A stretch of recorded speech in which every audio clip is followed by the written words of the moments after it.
Greetings, Eric Backer, New Zealand naturopath, author of Candida Crusher, formulator of the CanXida range of dietary supplements. Thanks for checking out my video. I get lots of questions from people on YouTube all the time. So I've got a whole list of different questions here. I'm going to do one today called, what should I do if I start to experience allergies? That's a very interesting question. I've done previously videos on, well, I've completed videos previously on allergies and intolerances. So they're two different things. Many people get them confused. Even doctors get them confused. Remember, allergies are immune-mediated response. Intolerances are not immune-mediated. Okay? Intolerances can occur often because of problems with bacteria or enzymes, or there are several reasons why food intolerances can occur. Allergies can either be immediate or delayed. Now, notice how the question says, what should I do if I start to experience allergies? This doesn't necessarily infer food allergy. This could be any kind of allergy. I mean, it could be to pollen or bees, increasing allergy to things in your environment. Could it mean allergies to your husband or wife, if there's such a thing as an allergy to a partner?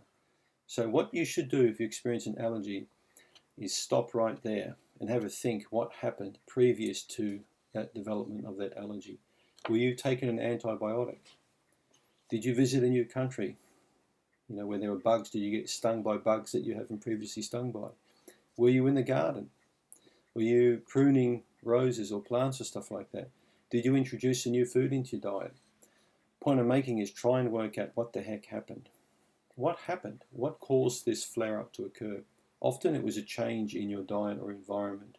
Sometimes it could have been a change in lifestyle, like a new job or a new partner or something new. It could have been a new fragrance that came into your life, or it could have been a new piece of clothing, or there's a reason why an allergy starts. Many people will develop allergies at some stage in their life when they're going through different kinds of changes, particularly stresses that occur previous to the allergy. And this is very, very common. When stress occurs and cortisol and adrenaline and the stress hormones go up, it causes an immune suppression. When cortisol and other stress hormones go down with long-term continued stress, it causes a weak immune system. So if the immune system is either overactive or underactive, it can help to bring upon an allergy. It's very common with people. Antibiotics or pharmaceutical medications are a very, very common cause of allergies, particularly if the person's been on them for quite some time, many, many years. All of a sudden, they could develop an allergy. The kidneys become weaker, the liver becomes weaker, they're not clearing the drug residues from the body, the immune system gets increasingly affected, and allergies can develop. I've seen this occur many times with people on different kind of medications. However, if we're talking about a food allergy, what I want you to do then is first, if you think you've got a food allergy that's developed, is try and work out what the foods are that you really enjoy eating a lot. What are your favorite foods? Have you increased the quantity of those foods? Or did you stop a particular food and start a new food? Did you make big diet changes? So generally you can work out what the culprit is. Go and take a look at the hypoallergenic diet or the low allergy diet. I will have completed videos on the low allergy diet. So the foods I'd like you to be aware of that have a very increased ability to provoke allergies especially is cow's milk, the dairy products. Butter not so much, but we're talking cream, we're talking cow's milk, sometimes yogurt, sometimes kefir if it's dairy kefir. Eggs can provoke or stimulate allergies to occur in people. Eggs are quite common. Gluten or wheat to a lesser ability. I don't find them to be a really big problem unless you've got a very damaged gut. Oranges, bananas, pineapples, chocolate, sugar. These are all common allergens with people. And in more rarer cases, we've got crustaceans, shellfish, fish in general. These could be allergies to some people. If you're really stuck and you can't work out head or tails, you could always do a blood-based food allergy test. That's not a bad idea either. Keep away from these stupid hair tests. Some people claim that doing a hair test to determine what an allergy is going to work. I mean, to me, you might as well go and see someone and have a pendulum swinging over an apple to see, whether you can eat it or not. Well, a load of crap. How can you determine an allergy from hair? Hair's dead tissue. Allergies, well, you think about it, the immune system's in the blood, so it makes sense to check the blood out and to check out, blood for particular foods that could cause allergies. So that's what you really want to do.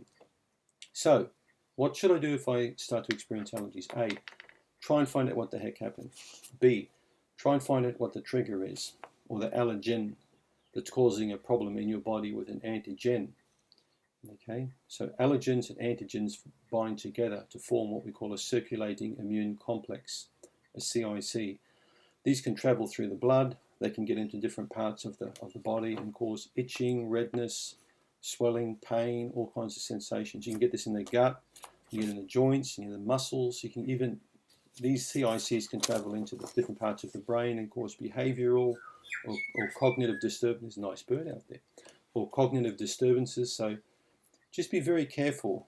If you develop weird symptoms, they may be related to an allergy. Okay? Find out what's going on. Pull the food out of the diet. See if the response drops right down. Vitamin C is not a bad antihistamine. So instead of taking, some kind of antihistamine from the doctor, consider taking vitamin C up to 2 grams, 3 grams per day, because that will downplay allergic responses too. Too much, you get diarrhea, but just the right dose will help to downplay allergic response. Aloe vera, fresh gel on the skin, I find quite nice for itching and redness and stuff like that. So that's what you should do if you experience allergies, is find out what happened. All right? Try and pull the food out, or try and get rid of the perfume or the item of clothing. Or intelligent people always try and link, the cause and the effect. And I think you're intelligent because you're watching this video. So thanks for tuning in. If you haven't got my report, click on the link below and please subscribe to this channel. We've got a lot more videos coming up. Thank you very much for tuning in.